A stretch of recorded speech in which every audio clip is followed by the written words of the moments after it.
Pessoas como nós são chamadas de loucas. Isso acontece quando alguém é capaz de enxergar algo que mais ninguém vê e persegue essa ideia com todas as forças. A gente sonhou alto e sacrificou muito para alcançar um objetivo maior. Tirar um sonho do papel e empreender. Talvez você não nos conheça pelo nome, mas as marcas que carregamos em nossos cartões de visita, essas dispensam apresentações. Agora, formamos o Instituto Êxito de Empreendedorismo, um time de grandes visionários com um novo propósito: levar o Brasil e a América Latina a outro patamar através do empreendedorismo. Estamos aqui para ser o motor de uma nova era, compartilhando conhecimentos com aqueles que têm uma boa ideia e aquele brilho no olhar. Pessoas exatamente como você. Então, quem é o louco agora? Na competitiva indústria automotiva, algumas coisas são unanimidade. O design italiano, a mecânica alemã, a eficiência japonesa, o conforto americano, a inovação coreana e a energia? Essa tinha que ser brasileira. Moura, a bateria original de 9 dos 10 carros mais vendidos no Brasil. Precisou de bateria? Moura.com.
E agora, com vocês, o painel deu os primeiros passos para captar recursos, com a professora, executiva e empreendedora Zila Bendit, e com a produtora executiva do setor cultural em eventos nacionais e internacionais, que hoje é presidente da Associação Movimento Nacional Sou um de 11 milhões de trabalhadores da cultura, Annelise Godoy.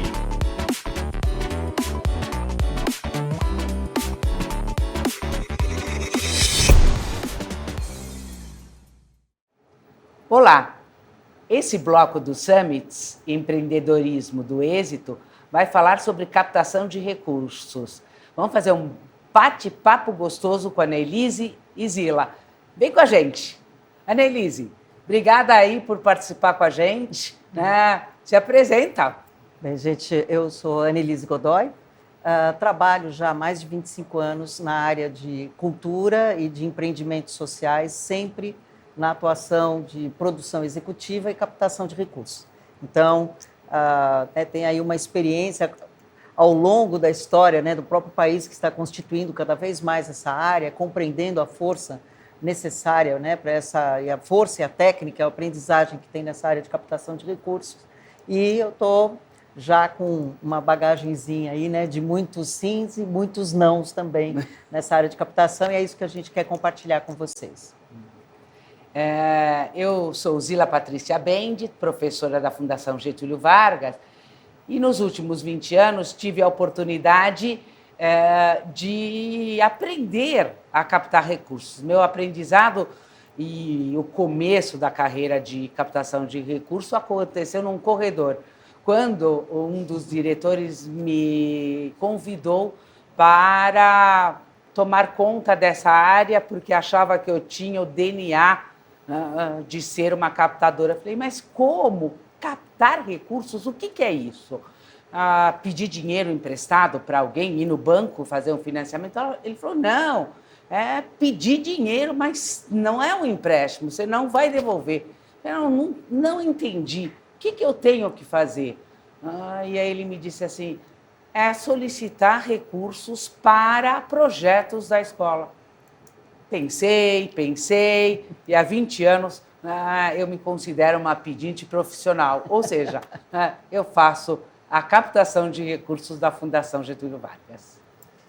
Então, a minha história também, ela tem um viés um pouco diferente. Eu sempre trabalhei, durante 18 anos, eu trabalhei na área de comunicação, na área de planejamento estratégico e atendimento de agências de publicidade, a Ogilvy, a Thompson e a McCann Erickson. Quando você trabalha na área de atendimento, você já começa a atuar muito fortemente nessa questão da venda, né? de persuasão, porque venda, na verdade, é uma grande persuasão. Captação de recursos também é, né, um processo de persuasão que tem uma série de técnicas, né, que você pode usar para isso.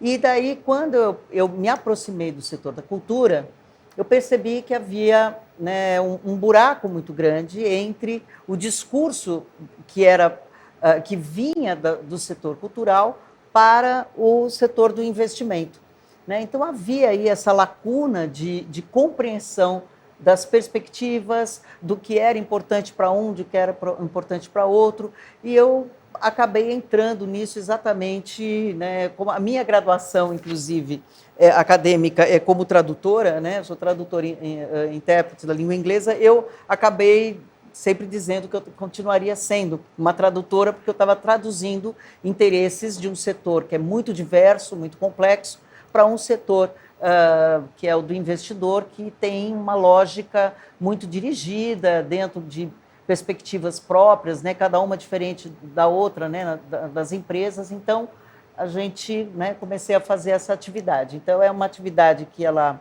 pressupõe, na verdade, ela é possível para todas as áreas, né? O captador de recursos, ele é um negociador, acima de tudo.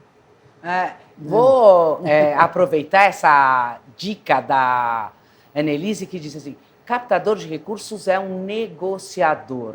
Ou seja, primeiro, eu não conheço nenhuma faculdade de captação de recursos ou algum curso de captação de recursos que faça com que, curso de pós-graduação, graduação, que faça com que as pessoas sejam especialistas em captação de recursos. Mas é uma área que as empresas precisam, né, de alguns tipos de expertises para desenvolver um trabalho adequado. E eu acredito que uma das primeiras coisas que essa área precisa é ter um bom negociador. Por quê? Porque ele precisa conversar com várias empresas para conseguir um sim. Como a Annelise comentou no nosso primeiro bloco de apresentação, recebi muitos nãos. E essa é a habilidade de um captador de recursos. Pegar esse não e guardar ele, entender por que essa empresa ou essa pessoa recusou a colaborar com aquele projeto e transformar num outro momento esse não em um sim provável. Ou seja, negociar. Entender que as empresas nem sempre têm o recurso disponível para aquele projeto ou não se interessam por aquele projeto. Você concorda com isso, Annelise? Absolutamente. Eu acho que, inclusive, eu sempre ouvi muito falarem, né, dos departamentos de vendas, né? Todo mundo fala, captação é vender. Eu, na verdade, eu sempre defendi que captação é fazer comprar, não é vender, né? Porque vender é fácil. A gente pega, né, a sua malinha de coisas, vai lá e vende. O que nós temos que buscar, a compreensão é de como nós conseguimos com que o outro compre. Na hora que nós começamos a olhar esse fazer comprar, a gente começa a entender o que interessa ao outro. Não é só absolutamente o que nós queremos vender, mas o que nós temos para vender que interessaria, ou qual aspecto, qual o tributo, né, do que nós temos para vender, interessa àquela pessoa, àquele interlocutor.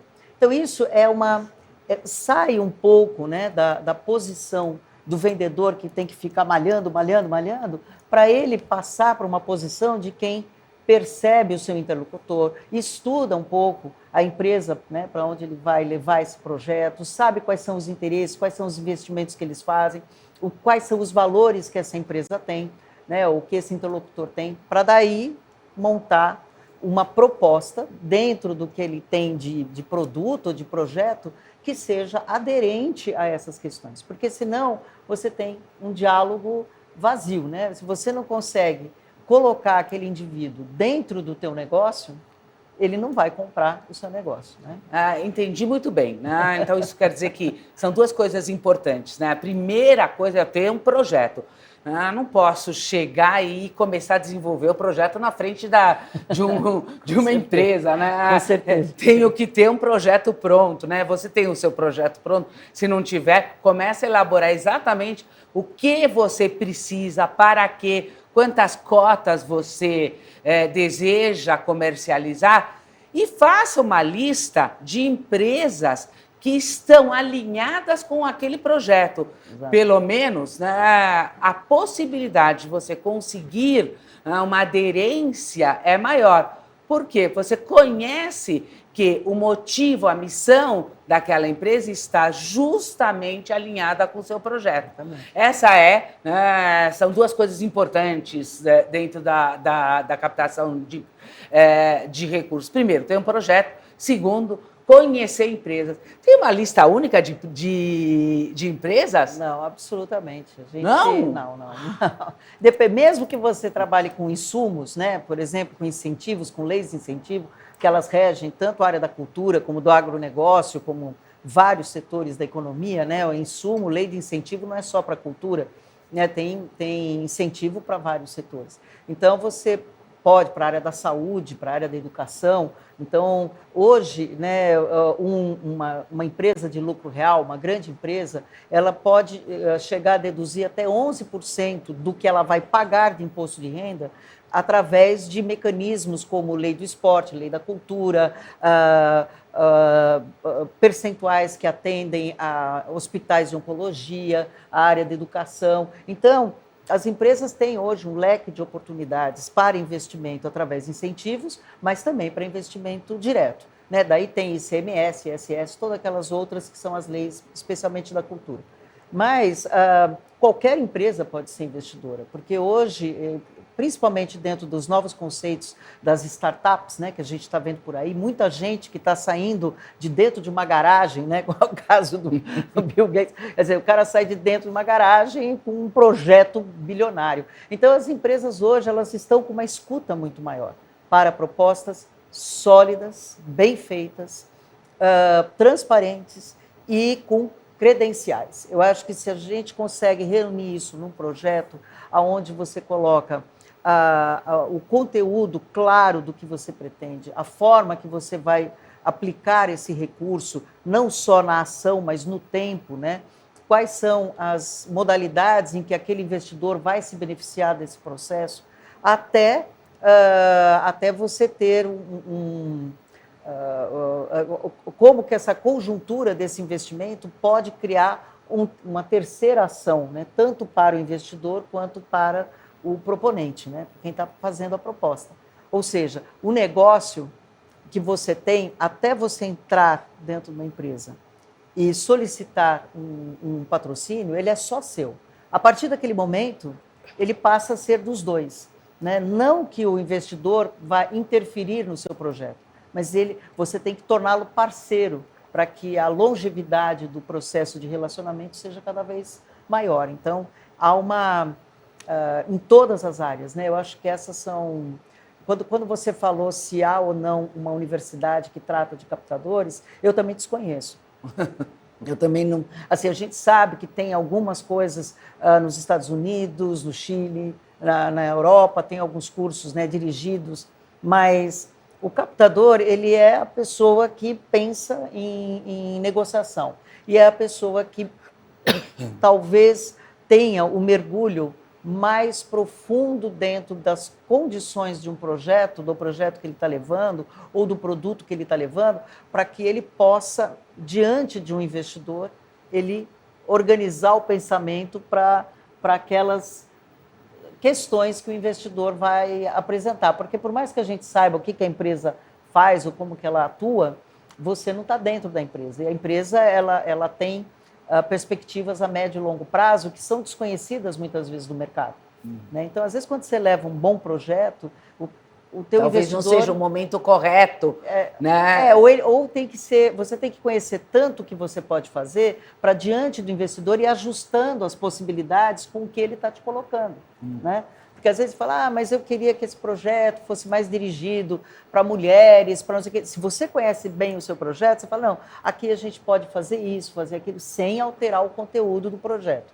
Não é uma interferência, mas é uma moldura mercadológica que você constrói e que você dialoga com o teu investidor, né? Lembra, Annelise, eu falei que eu sou professora, eu não disse que eu sou professora de marketing, por isso essa área de captação de recursos me encantou tanto.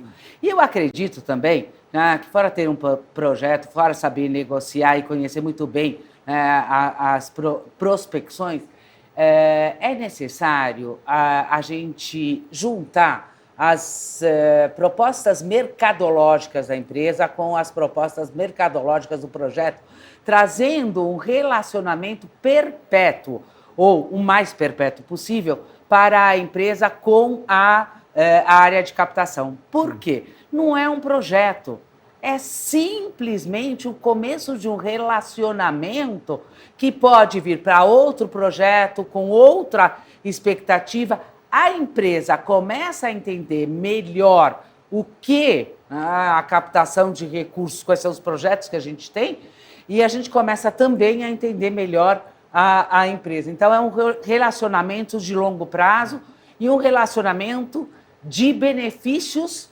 para ambos os lados. Isso eu acho que é importante. E sempre me perguntaram uma coisa assim, quem dentro da empresa você deve falar? Você deve falar com RH, você liga para a empresa, bate na porta, vai chegando. Aí eu falei, gente, para. A empresa, imagina qualquer startup, mesmo hoje tem mais de 500 funcionários. Você não pode colocar o seu projeto sem ter uma pessoa adequada para ouvir o seu projeto. Exato. Ele pode acabar, não porque a empresa não seja adequada, mas porque você não falou com a pessoa certa dentro da empresa. Então, entender qual é a organização, qual é a estrutura, o organograma dentro da empresa é importante. E tentar fazer uma apresentação pessoal pessoal pode ser hoje por Zoom, mas uma apresentação para que você possa responder às dúvidas que com certeza existem daquele que está ouvindo o seu projeto. Exatamente, eu acho que tem aí quando você monta uma proposta, primeiro que a concisão, né, de como você apresenta, porque imagine que você tem, no máximo, 3 minutos para, no telefone, convencer alguém de que o que você está falando é importante. Então, eu também dou aula há muitos anos, com um projeto chamado Arte e Negócios, e uma das minhas maiores preocupações é exatamente fazer com que os alunos saiam com uma dinâmica, com um método de trabalho, aonde ele consiga, em 2, 3 minutos, reunir os elementos mais importantes do projeto que ele tem e que são aderentes àquela empresa, para que ele consiga explanar em 2, 3 minutos. Ele tem que pegar o telefone e falar, oi, aqui sou eu, não sei o que, eu tenho um projeto assim, eu vi que vocês fazem coisa similar, que eu gostaria de te apresentar. Esses 2, 3 minutos, eles são fundamentais. Se você não conseguir ter uma concisão do teu trabalho nesse tempo e com lógica e com clareza, você não vai conseguir capturar o teu interlocutor para que ele te ouça. Ele vai falar, tá bom, você fica ali. Vocês têm que ver, principalmente que hoje, com todas as mídias, o cara está falando com você por telefone, ele está com o computador aberto, ele está com o celular dele cheio de mensagens entrando, então o nível de distração é muito grande. Então, a concisão, não só na apresentação escrita, o primeiro parágrafo, as primeiras 3 linhas, tem que dizer tudo que você está querendo que ele saiba. O resto vem na oportunidade e na abertura do diálogo, não é isso? Então, é aquele speech do elevador, né? Exatamente. Você encontrou com alguém muito importante e você quer vender a sua pessoa para o elevador, você tem até o 10º andar para chegar. Exatamente. E dizer tudo que você tem. Quando ele vai até o 10º, às vezes para no 5º, né? aí você tem que ser mais rápido ainda. Então, essa questão, como hoje o mercado de captação de todas as áreas, ele tá bastante mais evoluído do que sempre esteve, né? A gente hoje tem muitas empresas com escuta, mas nós temos muitos profissionais atuando nas mais diversas áreas. Então, a competitividade, ela também é muito grande, né? Eu não acredito, honestamente, em captadores que falam assim para qualquer tipo de investidor, mas vou citar na área da cultura, que ele fala assim, não, então me dá aqui o seu projeto que eu vou lá captar. Isso não existe.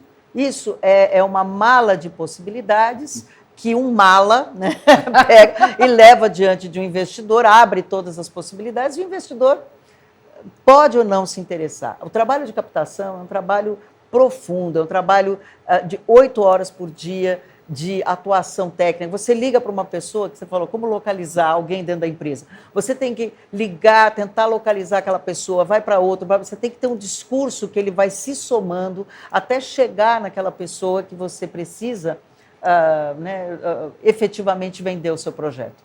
Então, tudo isso são horas e horas de trabalho. Às vezes aquela pessoa te indica, inclusive outra de uma empresa similar, que talvez tenha mais interesse. Então, quando você senta para fazer um trabalho de captação, é um trabalho de 8 horas por dia, sem parar e ligando de um para o outro, fazendo todas as conexões necessárias até chegar, né? E no setor da cultura, invariavelmente, você precisa visitar, falar com pelo menos 50 empresas para você ter um ou dois resultados. E isso incluindo as leis de incentivo, incluindo os insumos. Quer dizer, não é que o cara nem estará efetivamente gastando, ele está transferindo os recursos de tributação para um projeto. E mesmo assim, a gente tem que ter talvez a principal característica do captador é a persistência, né? Você tem que ter a crença de que aquilo vale a pena e você vai ter que repetir aquilo centenas de vezes até, né? Porque eu acho que tem 3 pilares, né, para a realização de um projeto. O primeiro é um projeto ou um produto absolutamente inquestionável. Ele tem que ser bom, ele tem que ter credenciais, tem que estar bem escrito, bem apresentado. Esse é um. O segundo é ter um sentido de persistência, né, de determinação muito grande. E o terceiro é ter uma sorte infernal de pegar um cara que ali, né, tá te ouvindo, quer aquilo naquele momento. Eu já tive várias situações como essa, até algumas bem engraçadas, mas e que resolve, né? Então, eu vou te contar uma coisa que né, para mim foi o maior caso de persistência, né, na minha trajetória profissional como captadora de recursos. Eu demorei 7 anos para conseguir o sim de uma empresa. 7 anos. Eu não desisti da empresa, porque aquele não era o momento certo para a empresa, ou o segundo, não era a pessoa correta, ou o terceiro, o projeto não era o melhor projeto. 7 anos eu não desisti, mas eu consegui. Então, persistência realmente é uma das características do captador de recursos. Então, já que você contou, eu também tenho várias dessas, mas eu tenho uma que é de absoluta sorte, né? Eu trabalhei no Instituto Alfa de Cultura, no Teatro Alfa, era uma captação bastante significativa, e dentro do Hotel Transamérica, eu, como era gerente, na época, eu tinha acesso àquele Health Club, né? Então, eu todo dia, no horário do almoço, né, a gente vai captar, você põe uma roupinha adequada, maquiagem, tudo, mas eu ia lá no horário do almoço, na esteira, né, com aquela roupinha suada, roupa de esportiva, tênis ali, tinha um senhor alemão do meu lado que todo dia fazia isso. Aí nós íamos receber o quarteto de Gewandhaus, que é um grande quarteto alemão. Eu falei, poxa, seu Gunther, olha aí, o senhor precisa vir, não sei o quê. E lá correndo, suando, cabelo todo esganiçado, aquele layout, né? E ele do meu lado ali, os dois. Ele falou, nossa, que bacana, não sei o quê. Ele falou, eu já falei. Eu falei, vocês, a sua empresa, qual que é? Ele falou, é a Clariant. Eu falei, a Clariant, química, né? Aí eu falei, poxa, que bacana. E lá, tem verba de incentivo? Ele falou, eu já falei lá para o pessoal, né, usar alguma coisa, não sei o quê. Eu falei, poxa, seu Gunter, me indica aí com quem eu falo, tudo. Ele falou, tá bom, vou ver. Saí, tomei banho, né? Cheguei no meu escritório, que era dentro, né, do complexo, recebo uma ligação. Aqui é a senhora Uter, até lembro até hoje, né? Uter, ela era a secretária, né, do Sr. Gunter. Ela falou, não, o Sr. Gunter pediu para você vir aqui falar de um projeto aí do Gewandhaus. Eu falei, e o Sr. Gunter é o quê aí? Ela falou, é o presidente. Pô, eu estava na esteira do lado do presidente. Aí eu passei, fui correndo, o prédio dele era ao lado, subi, né? Falei, bem, gente, e aí? Pô, Sr. Gunter, eu não sabia que o senhor era o presidente. Daí ele mandou chamar o diretor financeiro. Falou, quanto que tem de verba de incentivo aí? Ele, na época, falou, uns 800 mil. Ele falou, então dá para a garota, né? Por que fica com esse dinheiro aí igual? Então, eu comecei a falar, Benji, tá vendo? A gente, captador de recursos, você tem que malhar, literalmente, né? Até tá lá na esteira, malhando, porque daí deu mais certo, foi a venda mais rápida, com valor enorme. Mas, assim, uma coisa absolutamente fora da normalidade de mais de 20 anos, captando com muita dificuldade, que você vai, conversa com as pessoas que nem sabem do que você está falando, muitas vezes. Você tem que construir uma lógica, né? Isso também é muito importante. Você, quando vai levar um projeto ou um produto, você não pode partir do pré-conhecimento daquela pessoa. Você tem que construir um discurso que, obviamente, não o transforma numa pessoa idiota, porque invariavelmente não são pessoas muito bem educadas, mas são focadas dentro da área deles. Então, você, quando vai levar, você precisa criar argumentos que construa o conhecimento dele para quando você chegar na sua proposta, ele esteja pelo menos na mesma página, na página 1 sua, para ele não se sentir oprimido por aquela situação, ele não se sentir desvalorizado, né, ou imbecilizado, né, porque isso na área da cultura também, as pessoas falam com o investidor assim, mas você não sabe quem é Stravinsky? Você não sabe quem... Não sei, isso não é um pecado, não é a área dele, como certamente a pessoa da cultura não conhece o cara que criou lá o engenheiro que criou uma ação X super valiosa para aquela indústria. Então, a gente tem que ser muito generoso com o nosso comprador. A gente é generoso no sentido da instrução. Né? Você tem que chegar de uma maneira leve e gerando conhecimento para o cara, para quando você falar, então, o que eu quero é isso, ele compreender e até se sentir envolvido emocionalmente.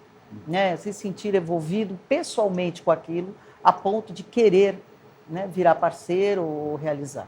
É uma pena que a gente trabalhe muito ainda no país de forma com pensamento cíclico. Né? Esse que é o grande problema das áreas de vendas. Né? Que venda, para mim, já não existe mais. Tem que ser área de fazer comprar. Né? Então, essa área do fazer comprar, ela precisa desenvolver uma outra lógica, porque, como você colocou, Zila, a compra, ela nunca é única. Nunca é única. Ela é mesmo que o cara esteja comprando um carro que custa milhões, dali um pouco ele vai comprar um segundo carro, pode ser desse mesmo ou pode ser de outro. Então, a sua abordagem, ela sempre tem que ser a médio e longo prazo.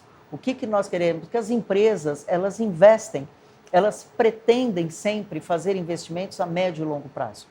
Quando a gente oferece tudo cíclico, é um evento que ele acaba aqui. Não, começa e acaba. Daí outro que começa e acaba. Tudo bem, pode até ser assim o evento, mas o que você vende, na minha percepção, para o captador, não é o produto, é a sua capacidade de atendê-lo nestas necessidades. Então, você tem que ir construindo sempre, esse acaba assim, mas daí a gente já pode fazer assado, porque você tem que manter o cara por anos. Você tem que manter o cara ali, que é muito difícil encontrar um investidor. E muito disse mais 50 para 2, né? Mais até. Ou mais, eu queria salientar o tempo, né? Acho que também uma das necessidades é de um prazo de antecedência para um evento. Muitas vezes, né? Uma área tem um evento e fala assim, olha, o evento começa daqui a 15 dias. Você pode captar recursos? Como assim? 15 dias? E você quer que eu entre em contato com as empresas? Ninguém está me esperando. Né? Ninguém está esperando um telefonema meu. Se a gente pensa que existe um planejamento estratégico das empresas para o ano que vem, feito em setembro, mais ou menos, de cada ano, é necessário, no período anterior, já apresentar as futuras opções de oportunidade, de eventos, de necessidade de recursos, para que eles possam colocar isso no orçamento. Isso né? Se a verba for de marketing, se a verba, como você disse, for de recursos incentivados, este projeto eles tem que estar já regularizado e conectado com essas empresas que têm esse tipo de recurso, ICM, IR, ISS, que possam ser levados e usados para aquele recurso. Então, a gente tem aqui dois tipos de verba. Uma verba que é uma verba de marketing, e por isso, quando diz qual é a melhor pessoa para falar, aquele que assina o cheque, sem dúvida nenhuma. Esse é o melhor cara para falar, assim, aquele que decide, mas nem sempre a gente tem a oportunidade de chegar e falar com ele. Então, apresentar para aquele que pode prospectar dentro da própria empresa o evento que a gente tem, o workshop, qualquer coisa que a gente precise de recurso, e saiba como esse recurso pode ser obtido dentro da empresa. Então, o recurso de marketing precisa ter, sem dúvida nenhuma, se o recurso for de marketing dentro da empresa, sem dúvida nenhuma, uma reciprocidade para a empresa. O que é uma reciprocidade? Aonde a sua marca, vai aparecer? O que a empresa vai receber de benefício? Como a empresa vai aparecer? De que jeito a marca vai ser envolvida durante esse evento? Isso é extremamente importante. Por quê? Porque esse é o retorno do investimento, o ROI, que ele vai fazer comprando, como a Annelise disse, este evento para investir. É importante você colocar isso. Então, outra coisa que eu queria colocar, antes de passar a palavra para você, nos encontros que eu faço para a captação de recursos, eu sempre uso uma técnica onde eu mostro o evento, nos 3 primeiros minutos, e já digo, olha, eu vim pedir dinheiro. Claro. Eu vim pedir dinheiro. E já digo, olha, nós temos vários tipos de cotas. Eu posso apresentar para você qual é a melhor que se adequa ao à sua empresa? Porque o que acontece quando a gente começa a dizer, olha, eu sou uma empresa que faz isso, aquilo, e a gente vai fazer um evento no ano que vem. O cara se perde naquelas 300 celulares. Não, olha, eu vim te oferecer uma oportunidade de estar junto com a gente no Summit. No Summit Êxito de Empreendedorismo. Esta é a oportunidade para você. Quais são as cotas? Já vou te contar. Olha, nós temos 4 cotas disponíveis. Uma já foi vendida, porque nós tínhamos 5. Apresenta quem já está e quais são as condições e os benefícios para aquele que comprar essa cota, quando esses recursos vêm da área de marketing. Exatamente. Correto? Exato, é claro. Mas no ato da reunião, a gente tem que ter muita precisão, muita clareza, muita transparência, muita honestidade. Né? Exatamente isso. Falar, olha, e também nós temos que ter uma coisa que eu sempre defendo muito, que é passar para aquele investidor não exatamente só o custo do que é aquele projeto, mas todo o empreendimento que envelopa aquele projeto. Porque às vezes você vai captar 150 mil, né, para um projeto, né, por exemplo, da FAAP, mas a estrutura que a FAAP empenha para que aquilo exista, certamente é um valor muito maior. Então, para que o investidor compreenda que ele não está comprando a sua alma, mas ele está comprando uma participação de um projeto que é muito maior e que reverbera de uma maneira absolutamente importante, que a marca dele vai estar ao lado de conteúdos que também trazem valores para o que ele está se propondo, da forma que ele está se propondo ser reconhecido na sociedade, né? Então, eu acho que essa troca, né, sempre quando a gente vai conversar com o investidor, eu até, né, principalmente para a área da cultura, eu sempre falo, gente, o investidor, ele tem o dinheiro, nós temos o resto. Nós temos a competência, nós temos a arte, nós temos a produção, nós temos todo o resto. É tão valioso quanto o dinheiro dele, né? Então, é uma conversa de iguais, é uma conversa de troca. Eu estou te dando tudo isso daqui e você está me dando o dinheiro que você tem. É mais ou menos isso. A gente não é uma relação de subordinação, né? Não é uma relação de você está passando o chapéu, é mais do que isso. É uma relação de dois empreendedores, que ele também deve ser, aonde você está apresentando os seus propósitos. Agora, isso também compreende, né, a gente sabe disso até meio que automaticamente, mas que a gente chegue nesta reunião, primeiro, muito bem preparado, né? O que você vai falar e até onde você pode ir na tua negociação e o que você pode dizer. A segunda coisa é você estar vestido de uma maneira adequada ao código daquela empresa, né? Não é se é uma empresa mais conservadora, como um banco, né, ou outras instituições como essa, você também tem que estar adequado, você também tem que estar se apresentando de uma maneira adequada. É lógico que você pode ter um ou dois elementos mais ousados, porque, obviamente, você não é da área do banco, né? Mas você tem que ter o limite daquela relação, né?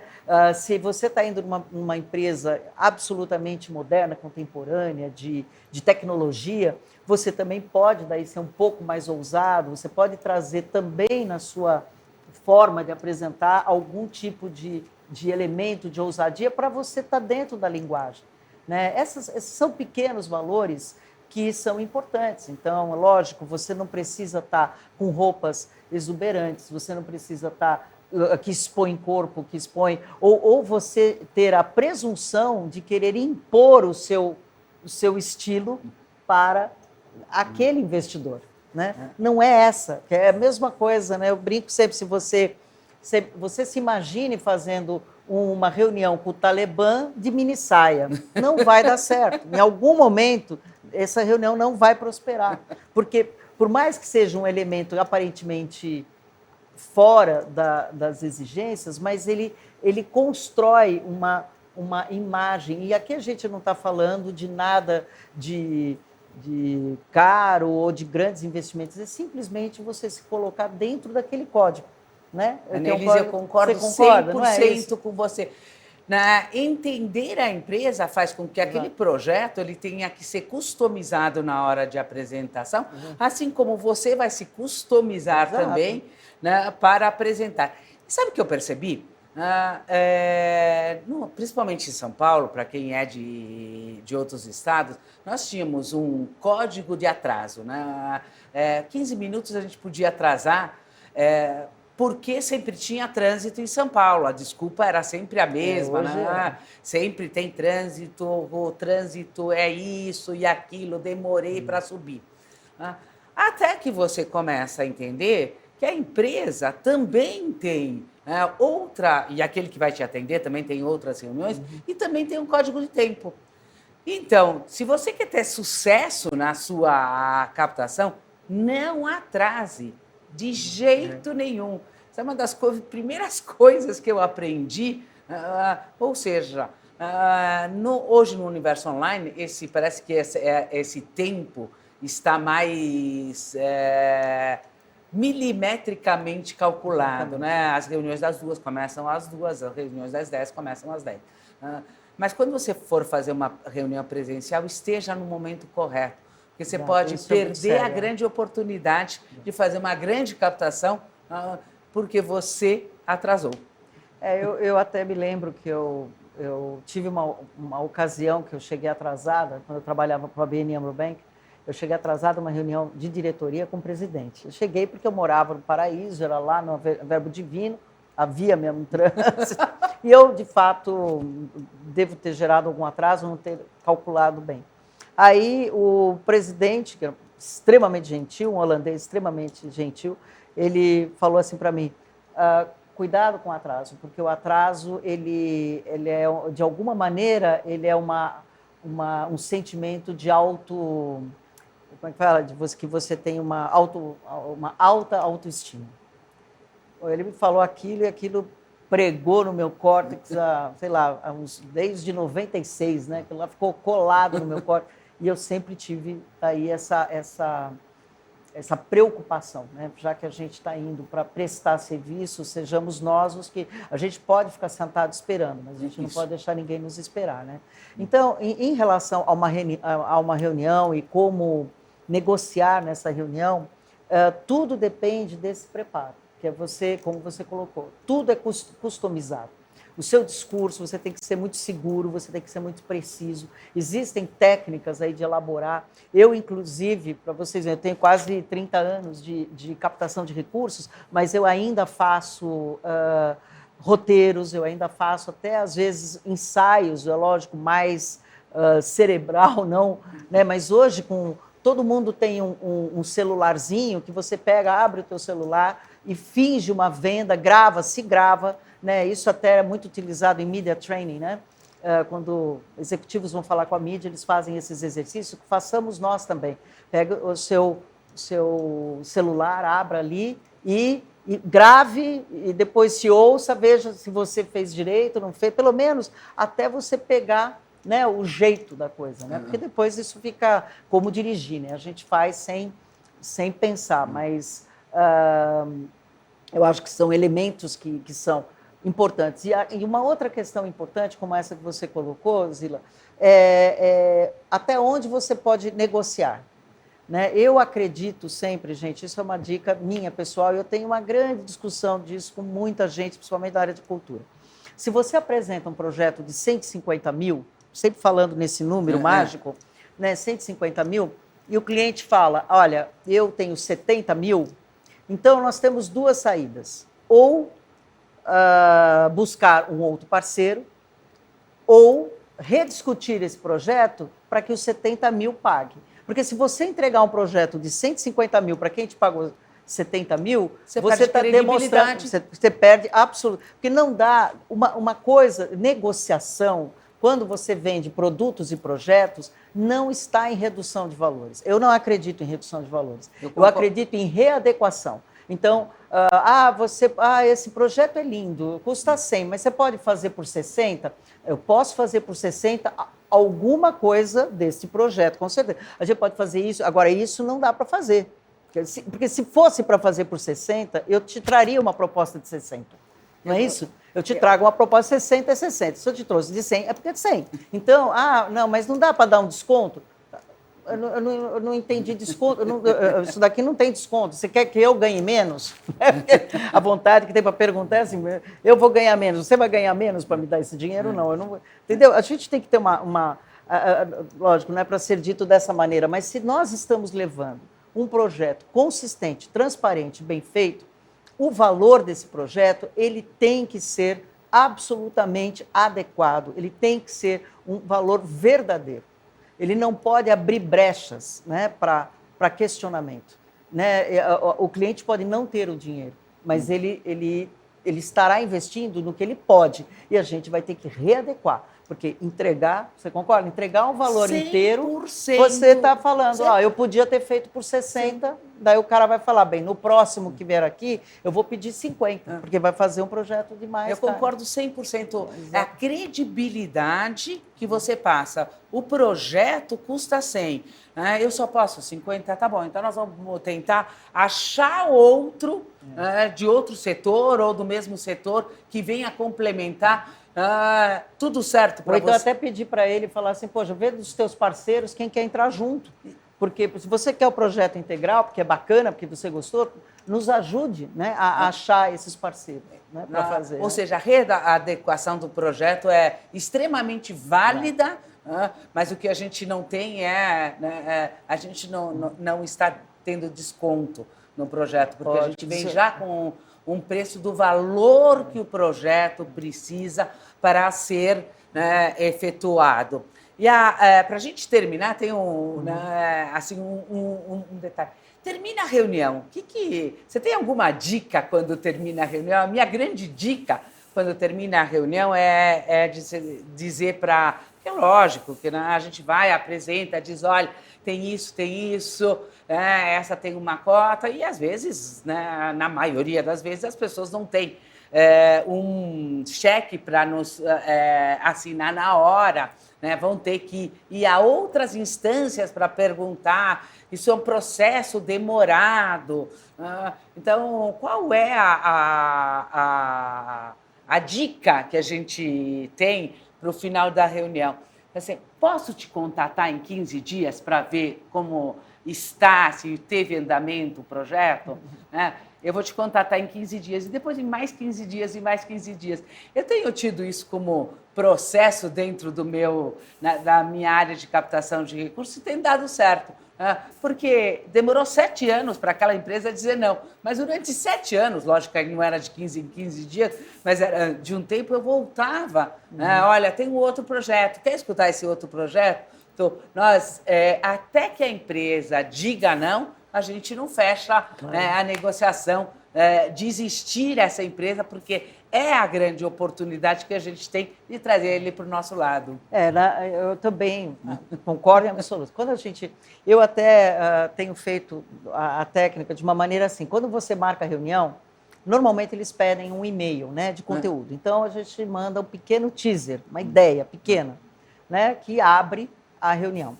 Aí, sendo feita a reunião, eu falo, olha, então, a partir dessa nossa conversa, eu vou te mandar uma proposta dirigida. Aí eu mando o projeto mais, né, integral, com a proposta financeira feita, porque às vezes ali na discussão você pode fazer ajustes dessa proposta. Então, por isso que eu não entrego nada em papel.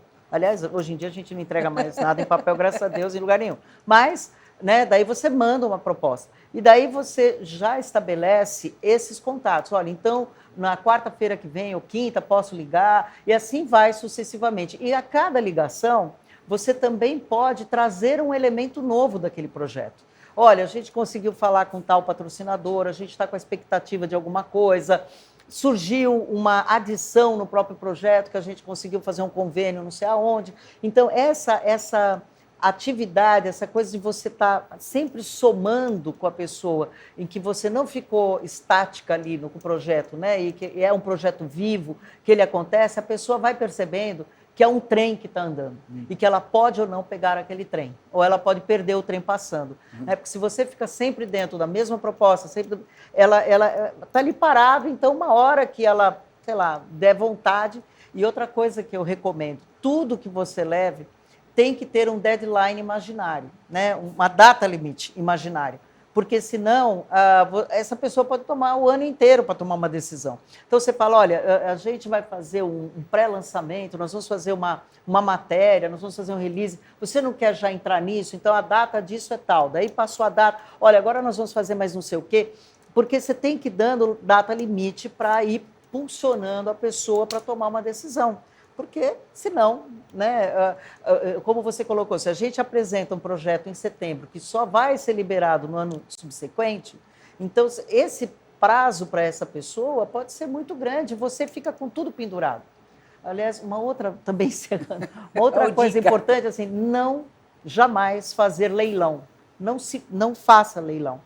De hipótese alguma, leilão no sentido de apresentar para 3 empresas, né, do mesmo setor e ficar esperando quem dá mais. Ao contrário, se você foi num banco, você vai no outro e fala, eu já falei com fulano daquele banco, a proposta está na mão dele, né, se vocês tiverem interesse, vocês nos dão, mas seja muito transparente, sem leilão, porque isso incomoda e você pode perder um investidor para um próximo projeto, e sempre apresentar as coisas como parte da sua consistência profissional e não como a única atividade que você tem na frente, né? Você tem que construir uma relação interpessoal, não só de business. Acho, né, que a gente vai chegando aqui ao final, acho que foi, né, ótimo. Se eu tivesse que dar a última dica para as pessoas, eu diria assim, não esqueça de dar um feedback para o seu investidor daquilo que aconteceu. Sem dúvida. Isso é muito importante. Porque lembra da relação ao longo prazo? Então é importante dizer, olha, nesse evento, nesse momento, tantas vezes você apareceu, tivemos tantas pessoas e esperamos você no próximo. Ou seja, continuar com a relação é muito importante. Exatamente. Hoje eu tenho investidores que se tornaram amigos, inclusive até saíram das empresas que eles estavam e continuamos amigos, assim, um bom relacionamento, eu os continuo convidando para os meus projetos e o que a gente tem que fazer é exatamente isso, é nos olharmos como profissionais de médio e longo prazo, não profissionais que fazem venda pontuais. Isso não é um captador. O captador é aquele que pensa junto com o seu parceiro de negócio e pensa junto com o seu cliente. Acho que é isso que eu gostaria de deixar também, né? Zila, prazer imenso ver esse bate-bola. A gente também se conheceu agora, né? E vemos aí tanta proximidade. É impressionante, né? Como as captadoras de recurso, né, falam a mesma linguagem. Aliás, só observação, captadoras, porque este é o mercado também muito das mulheres. É impressionante como nós temos hoje, o universo feminino está entrando, porque são boas negociadoras, são flexíveis e a maioria está muito longe de processos de corrupção. A maioria. É muito bom. Vem com a gente para esse processo de captação de recurso. É isso aí, gente. Obrigada por ter nos assistido. Vem com a gente. Tá? Estamos aqui para novas formas de envolver pessoas na área de captação de recursos, que é uma área muito, muito, muito interessante. Obrigada a todos vocês por nos assistirem. Exatamente. Grande abraço a todos.